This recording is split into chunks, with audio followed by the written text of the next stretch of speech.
পিলখানা হত্যাকাণ্ড ছিল দেশের সার্বভৌমত্বের উপর হামলা। জাতীয় নিরাপত্তা কাঠামোকে আরও শক্তিশালী করা হবে জানালেন প্রধানমন্ত্রী।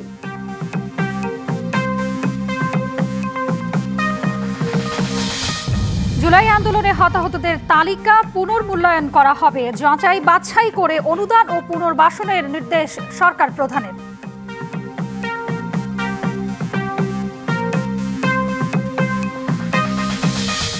বিক্ষোভের মধ্যে আহসান এইচ মনসুরকে সরিয়ে বাংলাদেশ ব্যাংকের নতুন গভর্নর করা হলো। পোশাক ব্যবসায়ী মোস্তাকুর রহমানকে প্রজ্ঞাপন জারি।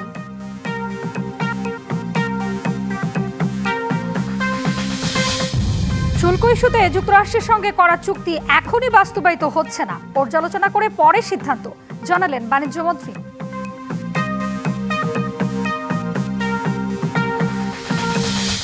সরকারি অফিসে নিয়মানুবর্তিতা মানায় নির্দেশনায় বেড়েছে ছোটাছুটি। ক্যাডারদের মধ্যে এখনো যথাপূর্বং তথাপরং পরিস্থিতি।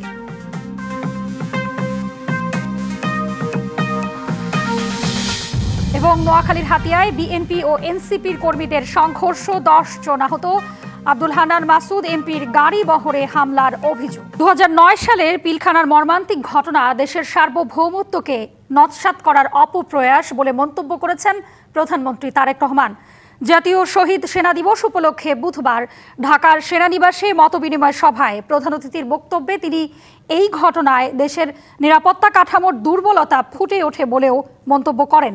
প্রধানমন্ত্রী বলেন, পিলখানায় সংঘটিত 25 ও 26 ফেব্রুয়ারির ঘটনাকে ইতিহাসের রাষ্ট্রীয় মর্যাদা না দিলে ভবিষ্যৎ প্রজন্ম ক্ষমা করবে না। তিনি বলেন, 2009 সালের এই ঘটনা জাতীয় জীবনে এক গভীর ক্ষতের সৃষ্টি করেছে। একই সাথে বহির্বিশ্বের সাথে তাল মিলিয়ে জাতীয় নিরাপত্তা কাঠামোকে আরও আধুনিক, সময় উপযোগী করার প্রয়োজন বলেও উল্লেখ করেন প্রধানমন্ত্রী। তারেক রহমান সেনা কর্মকর্তা সহ শহীদদের আত্মার মাগফিরাত কামনা করেন এবং শোক সন্তপ্ত পরিবারের প্রতি সমবেদনা জানান। সেনাবাহিনী আমাদের সার্বভৌমত্বের প্রতীক। আমি মনে করি পিলখানার এই মর্মান্তিক ঘটনা ছিল আমাদের সার্বভৌমত্বকে নস্যাৎ করার অপপ্রয়াস।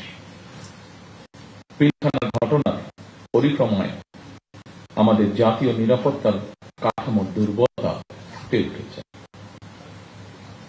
বহির্বিশ্বের সাথে তাল মিলিয়ে আমাদের জাতীয় নিরাপত্তার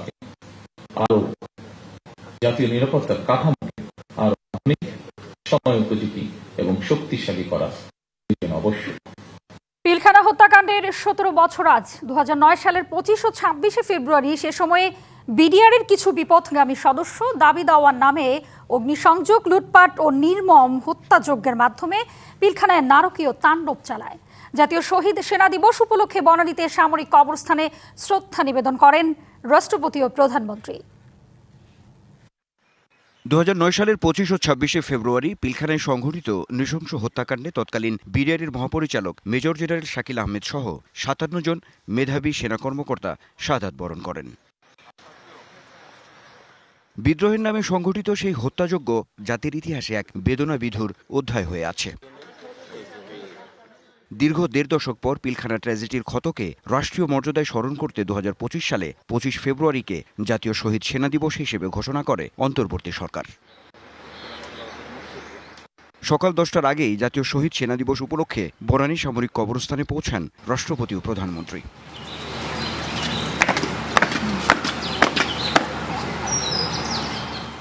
প্রথমে পুষ্পস্তবক অর্পণের মাধ্যমে পিলখানা হত্যাকাণ্ডের নিহতদের প্রতি শ্রদ্ধা নিবেদন করেন রাষ্ট্রপতি মোহাম্মদ শাহাবুদ্দিন।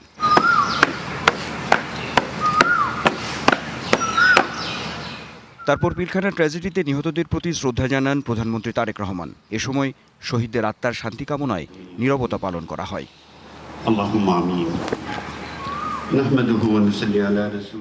একই সঙ্গে শহীদদের আত্মার মাগফিরাত কামনায় দোয়ায় অংশ নেন রাষ্ট্রপতি ও প্রধানমন্ত্রী।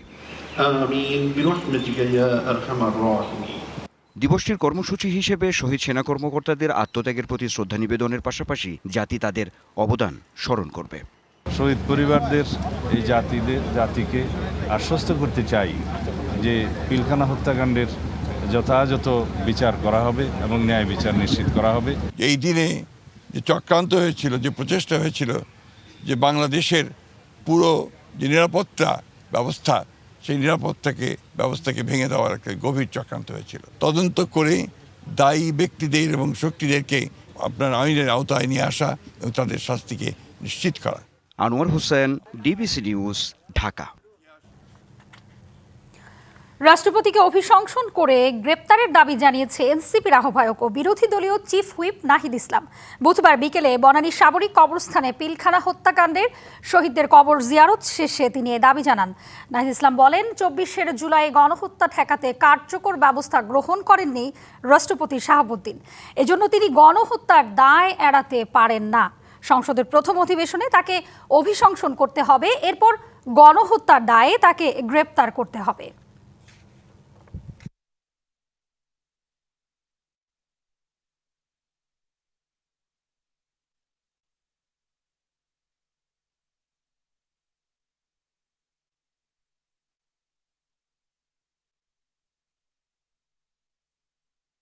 পুলিশের নতুন আইজিপি মোহাম্মদ আলী হোসেন ফকিরকে র্যাঙ্ক ব্যাচ পড়ালেন প্রধানমন্ত্রী তারেক রহমান। বুধবার সচিবালয়ে মন্ত্রিপরিষদ বিভাগের নিজ কার্যালয়ে এই ব্যাচ পড়ান সরকার প্রধান। এ সময় উপস্থিত ছিলেন স্বরাষ্ট্রমন্ত্রী সালাউদ্দিন আহমেদ এবং স্বরাষ্ট্র সচিব মঞ্জুর মোর্শেদ চৌধুরী। আলী হোসেন ফকির আর্মড পুলিশ ব্যাটালিয়নের এপিবিএন অতিরিক্ত মহাপরিদর্শক পদ থেকে পদোন্নতি দিয়ে তাকে আইজিপি করা হয়েছে। মঙ্গলবার স্বরাষ্ট্র মন্ত্রণালয়ের জারি করা প্রজ্ঞাপনে এই তথ্য জানানো হয়।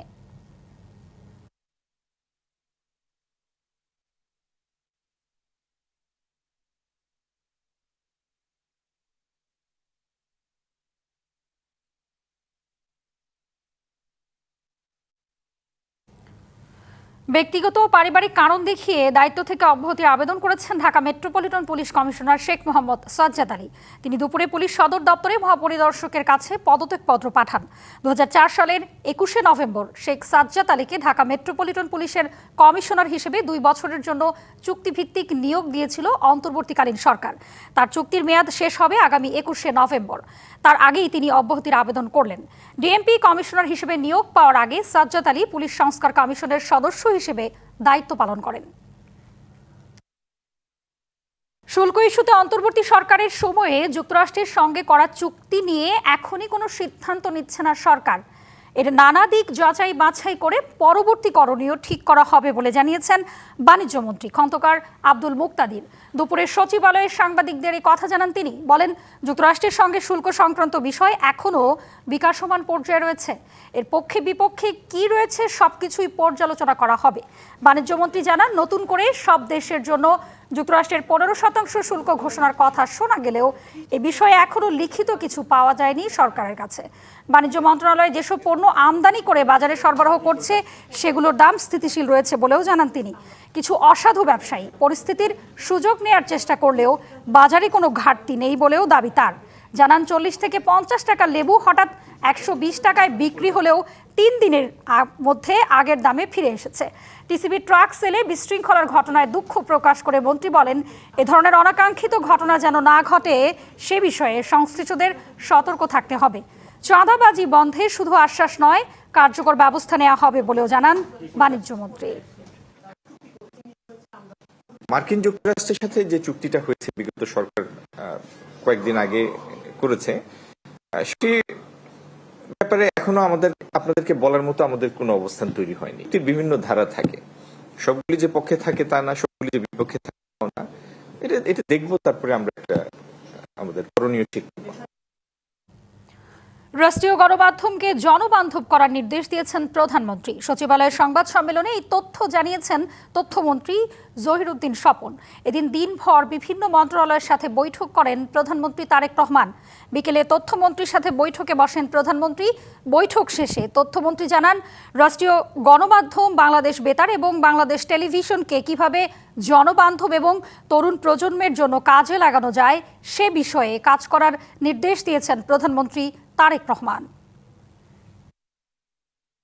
বিটিভি এবং বাংলাদেশ বেতারকে কিভাবে আমরা জনগণের কাজে লাগাতে পারি সে বিষয়ে উনি দীর্ঘক্ষণ কথা বলেছেন এবং উনি সবচেয়ে বেশি গুরুত্ব দিয়েছেন যে বাংলাদেশের তরুণ প্রজন্মের জন্য মূল্যবোধ গড়ার কাজে আমাদের সরকারের অধীনস্থ সমস্ত প্রচার মাধ্যমকে আমরা কিভাবে কাজে লাগাতে পারি এবং একই সঙ্গে সোশ্যাল মিডিয়াকেও আমরা কিভাবে কাজে লাগাতে পারি।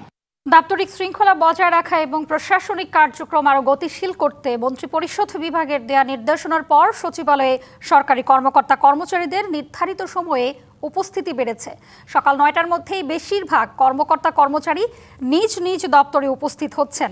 তবে এর মধ্যে যে কিছু ব্যতিক্রম নেই তাও নয়।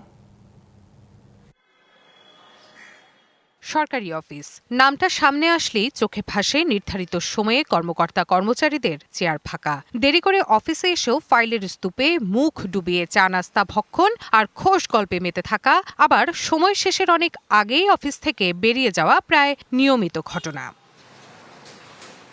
প্রধানমন্ত্রী তারেক রহমানের নেতৃত্বে বিএনপি সরকার ক্ষমতা গ্রহণের পর থেকে ভিন্ন এক রূপ দেখা যাচ্ছে প্রশাসনের কেন্দ্রবিন্দু সচিবালয়ে। দায়িত্ব নেওয়ার পরদিনই প্রধানমন্ত্রী নিজেই সচিবালয়ে পৌঁছে যান সকাল ৯টার কিছু পরেই, যে ধারা প্রায় প্রতিদিনই দেখা যাচ্ছে। প্রধানমন্ত্রীর পদাঙ্ক অনুসরণ করে মন্ত্রী প্রতিমন্ত্রীরাও ছুটছেন নিজ নিজ কার্যালয়ে। তবে তাদের চোখে পড়ে প্রজাতন্ত্রের কর্মকর্তা কর্মচারীদের সেই আদি অকৃত্রিম ঢিমেতাল। আইন মন্ত্রণালয় ঘোষণা দেয় নিয়মানুবর্তিতা না মানলে দেয়া হবে শাস্তি। নির্দেশনা জারি করে মন্ত্রিপরিষদ বিভাগও, আর তাতেই যেন শুরু হয় নরণচরণ। সকাল ৯টায় অফিস, ৯টায় ধরতে ছোটাছুটি বেশ লক্ষণীয়। আমি খুবই খুশি যে আমরা একদম টাইমলি আমরা অফিসে ঢুকতে পারছি, সময়ের আগেই আমরা ঢুকছি। ৯টার বিষয়টা ৯টা আমরা সবসময় ৯টায় আসার চেষ্টা করি, তবে এই সার্কুলারের পরে আরো একটু সচেতন হয়েছে লোকজন। অবশ্য নন ক্যাডারদের চেয়ে ক্যাডারদের সময়ানুবর্তিতার এখনো যেন সংস্কৃত প্রবচনের মতো যথা পূর্বং তথা পরং। সবাই ঠিক মতো টাইম মতোই আসছে। যেহেতু উনি অর্ডার দিছে সেহেতু তাদের 1 মিনিট 2 মিনিটও যাতে নাই হয় তাড়াতাড়ি আসে। অবশ্য সার্বিক বিবেচনায় আগের তুলনায় সচিবালয়ে কাজের গতি অনেক বেড়েছে বলেই দৃশ্যমান। Rifat Tasnuva, DBC news, Dhaka. সময় মতো অফিস নইলে ব্যবস্থা, সরকারের এই নির্দেশনা উপেক্ষিত হচ্ছে ময়মনসিংহের বেশ কয়েকটি দপ্তরে। জেলার এলজিইডি, জেলা প্রাণী সম্পদ কর্মকর্তার কার্যালয় এবং জনস্বাস্থ্য প্রকৌশল অধিদপ্তরের তত্ত্বাবধায়ক ও প্রকৌশলী কার্যালয়ে শীর্ষস্থানীয় কর্মকর্তাদের পাওয়া যায়নি নির্দিষ্ট সময়ে। সরকারের নির্দেশনা না মানা আর বিলম্বের কারণ জানতে চাইলে উল্টো হুমপিতম্বি করছেন এক কর্মকর্তা। বুধবার সকাল 10টা ময়মনসিংহের জনস্বাস্থ্য প্রকৌশল অধিদপ্তরের ময়মনসিংহ সদর সার্কেলের তত্ত্বাবধায়কের কার্যালয়ে পাওয়া যায়নি কোনো কর্মকর্তাকে। সকাল 10টা ডিবিসি নিউজে সরাসরি দেখানো হয় এমন চিত্র। সংবাদ শেষ হওয়ার সাথে সাথে প্রাক্কলনিক হুমায়ুন কবির ডিবিসি নিউজের টিমের সাথে অসৌজন্যমূলক আচরণ করেন। ওনার সাথে কথা বলে আমি এখানে কাজ শুরু করেছি। আমি জিজ্ঞেস করি ওনার কাছে অফিস চলাকালে জনস্বাস্থ্য প্রকৌশল অধিদপ্তরের সরকারি গাড়িতে শিশুকে স্কুলে আনা নেওয়ার কাজেও ব্যবহার করা হচ্ছে। এটা কি সামিউল সাহেবের বেবি? এদিকে জনস্বাস্থ্য প্রকৌশল অধিদপ্তরের নির্বাহী প্রকৌশলীকেও তার দপ্তরে 10টার আগে পাওয়া যায়নি। একাধিকবার ফোন দিলে তিনি সিটি কর্পোরেশন কর্মশালায় উপস্থিত হয়েছেন বলে জানালেও সেই সময় তিনি সেখানেও উপস্থিত ছিলেন না। সামিউল সাহেব, আপনাকে 20 বার কল দিয়েছি। আপনার 9টায় অফিস, আপনি 10টায় এখন বলছেন সিটি কর্পোরেশনে আছেন। আপনি 9টা থেকে অফিস করছেন না তো? আপনার ওয়ার্কশপে আপনি নাই, আপনি শাহাবুদ্দিন মিলনায়তনে নাই। আমি তো ঘুরেই আসলাম মাত্র। এদিকে চট্টগ্রাম নগরের জেনারেল হাসপাতালের চিকিৎসকরা নির্ধারিত সময় সকাল 9টা থেকে নিয়মিত চিকিৎসা সেবা কার্যক্রম শুরু করেন। এর আগে সকাল 8:50 দিকে হাসপাতাল পরিদর্শন করেন তত্ত্বাবধায়ক ডাক্তার একরাম হোসেন। চিকিৎসা নিতে আসা রোগীদের মধ্যে স্বস্তি ও সন্তুষ্টির চিত্র দেখা গেছে তখন। প্রধানমন্ত্রীর নির্দেশনা মোতাবেক সবাইকে নির্দেশনা দেওয়া আছে এবং সবাই সেটাকে সম্মানজনকভাবে চেষ্টা অবশ্যই তারা অফিস আওয়ারে 9টার মধ্যে অফিস শুরু করে দেবে। একই চিত্র রাজশাহীতে। গণপূর্ত অধিদপ্তরে গিয়ে দেখা যায় সকাল 9টার মধ্যে এসেছেন কর্মকর্তা কর্মচারীরা। প্রধানমন্ত্রীর নির্দেশনা থাকায় সবাই সঠিক সময়ে অফিসে আসছেন বলে জানান। প্রধানমন্ত্রী নিজেও তার প্রত্যেকটা কাজে টাইম মেনটেন করতেছে। আমরা যেহেতু তার নির্দেশনায় আমরা চলতেছি, দেশটাকে ওভাবে আগাতে হবে আমাদেরকে আগের থেকে আরও স্ট্রিক্টলি, তাই আমরা আরও জিনিসটাকে আরো স্ট্রিক্টলি ফলো করার চেষ্টা করতেছি। খুলনায় সরকারি অফিসের কর্মকর্তা কর্মচারীরা যথাসময়ে অফিসে আসেন। অফিসগুলো ফিরে এসেছে কর্মচাঞ্চল্যে। কার্যক্রমই চলছে। আমি আমার অফিস থেকে শুরু করে যারা আমার সাথে সংশ্লিষ্ট যত অফিস, সবার মধ্যে আমি কর্মচাঞ্চল্য দেখতে পাচ্ছি। জান্নাত সাথী, ডিবিসি নিউজ ডেস্ক। গণভোটে ৬৯% হ্যাঁ ভোট প্রমাণ করে মানুষ পরিবর্তন চেয়েছে। সংখ্যাগরিষ্ঠ ভোট পেয়ে বিএনপি ক্ষমতায় আসেনি, এমন মন্তব্য করেছেন জামায়াতে ইসলামীর আমির ডাক্তার শফিকুর রহমান। সন্ধ্যায় রাজধানীর ইব্রাহিমপুরে মণিপুর উচ্চ বিদ্যালয়ে ইফতার পূর্ব আলোচনা সভায় তিনি এই মন্তব্য করেন। তার অভিযোগ, এবারের নির্বাচনে ইঞ্জিনিয়ারিং করে বিদ্যুৎ বন্ধ করে ৯/৬ করা হয়েছে। দেশের বহু জায়গায় কেন্দ্রগুলোতে জামায়াতের এজেন্টদের বের করে দেওয়া হয়েছে। জনগণের ভোটে তারা যদি ১০০% ভোট পেয়ে নির্বাচিত হয়ে যান, তখনও তাদেরকে আমরা অভিনন্দন জানাবো। কিন্তু ইঞ্জিনিয়ারিং করে, কায়দা করে, ইলেকট্রিসিটি বন্ধ করে দিয়ে আপনাদের পাশে ঘটেছে, বাসন থেকে কারেন্ট বন্ধ করে দেওয়া হয়েছে, ৯/৬ করা হয়েছে। আমরা এগুলো আর দেখতে চাই না। আদালতে হট্টগোল ও ভাঙচুরের মামলায় বরিশাল জেলা আইনজীবী সমিতির সভাপতি সাদিকুর রহমান লিংকনকে গ্রেপ্তার করেছে আইন শৃঙ্খলা রক্ষাকারী বাহিনী। দুপুরে আদালত চত্বর থেকে তাকে গ্রেপ্তারের সময় বিএনপিপন্থী আইনজীবীরা বিক্ষোভ করেন। জেলা আইনজীবী সমিতির সভাপতির বিরুদ্ধে আদালতের এজলাসে ভাঙচুরের অভিযোগ হয়েছে। এই ঘটনায় আদালত চত্বরে উত্তেজনা দেখা দিলে পুলিশ, র্যাব ও সেনাবাহিনী মোতায়েন করা হয়। বরিশাল জেলা আওয়ামী লীগের সাধারণ সম্পাদক তালুকদার মোহাম্মদ ইউনুসকে সোমবার জামিন দেয় একটি আদালত। এরই প্রতিবাদে মঙ্গলবার বরিশালের মুখ্য মহানগর হাকিম এবং অতিরিক্ত মুখ্য মহানগর হাকিম আদালত বর্জন করে বিক্ষোভ করেন বিএনপিপন্থী আইনজীবীরা। বিক্ষোভ শেষে দুপুরে আদালতের এজলাসে হট্টগোল ও ভাঙচুরের অভিযোগ ওঠে। তখন বিচারক SM শরীয়তুল্লাহ এজলাস ছেড়ে চলে যান। নোয়াখালীর হাতিয়ায় সংসদ সদস্য আব্দুল হান্নান মাসুদের সামনেই বিএনপি ও এনসিপির কর্মীদের মধ্যে সংঘর্ষে অন্তত 10 জন আহত হয়েছেন। দুপুর 1টার দিকে উপজেলার চান্দনী ইউনিয়নের প্রকল্প বাজার এলাকায় এই ঘটনা ঘটে। এই ঘটনার পর নিজের উপর হামলার অভিযোগ এনে সড়কে বসে বিক্ষোভ করেন হান্নান মাসুদ। তবে এই অভিযোগ অস্বীকার করে এনসিপির বিরুদ্ধে কার্যালয়ে ভাঙচুরের অভিযোগ করেছে বিএনপি। বুধবার সকালে হাতিয়ার চানন্দি ইউনিয়নের প্রকল্প বাজারে আসেন নোয়াখালী ৬ হাতিয়া আসনের সংসদ সদস্য হান্নান মাসুদ। তিনি বাজার এলাকায় পৌঁছার পর তার গাড়িবহরে ইটপাটকেল নিক্ষেপ ও হামলার অভিযোগ ওঠে। এতে হান্নান মাসুদ ও তার সঙ্গের লোকজন ধাওয়া করলে হামলাকারীদের সঙ্গে সংঘর্ষ শুরু হয়। এই ঘটনায় হাতিয়া থানার উপপরিদর্শক শহীদুল আলম সহ উভয় পক্ষের কমপক্ষে 10 জন আহত হন। এনসিপি ও বিএনপি কর্মীরা ধাওয়া পাল্টা ধাওয়া ও সংঘর্ষে পুরো এলাকায় আতঙ্ক ছড়িয়ে পড়ে। ভাঙচুর করা হয় 15 থেকে 20টি মোটরসাইকেল ও বিএনপির একটি কার্যালয়ের আসবাবপত্র। নির্বাচনের পরে মিথ্যা নাটক, দর্শন মামলা সাজায়ে বিএনপির নেতা কর্মীদের বিরুদ্ধে অপবাদ গুজব ছড়াচ্ছে। আসার পর থেকে আমাদের বাংলা চাই, আপনারা দেখে আসেন।